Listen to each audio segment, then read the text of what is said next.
বন্ধুরা কেমন আছো? আশা করি ভালো আছো। আর আমি আর কি বলেছি আমি কেমন আছি, আমার মুখ দেখেই বুঝতে পারছো আমি কেমন আছি।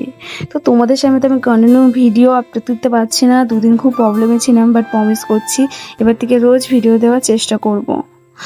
তো সকালে তো দেখেছো কি খাওয়া দাওয়া হলো, আর দুপুরে কাটাকুটি দিয়ে বসে গেছি যে দুপুরে রান্না হিসেবে কি করব। আর এখানে ডাল সিদ্ধ করতে বসিয়ে দিয়েছি, এখানে সব কিছু কাটামাটি করে সব কমপ্লিট। তো আজকে দুপুরের মেনু হিসেবে রান্না করবো সোয়াবিন ডাল বেগুন ভাজা। কারণ আজকে এক জায়গায় গেছিলাম, তার জন্য আর সময় হতে পারিনি, তাই হাতের সামনে যেটা ছিল তাই নিয়ে রান্নাবান্না করে ফেলেছি। আর তোমাদের দাদা ভাই আজকে বাজারে যায়নি, আমার সাথে এক জায়গায় গেছিলো।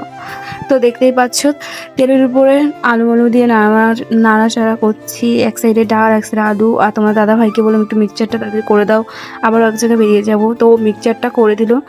ও না আমার থেকে একটু ভালোই মিক্সচারটা করতে পারে। আর কী বলো তো, আমি মাঝে মাঝে মিক্সচার করতে গেলে না আমার হাত কেঁপে ওঠে।